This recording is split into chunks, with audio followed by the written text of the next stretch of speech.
In this video, I will show you how to save editing time with Gling's AI automation tools. If this guide helps, please consider liking and subscribing so others can see it too. What's up guys, my name is Kyle from GuideWise.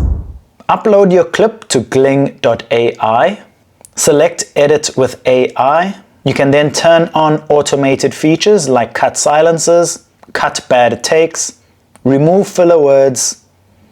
You can also add an auto zoom, enhance audio, auto captions, or a like and subscribe button.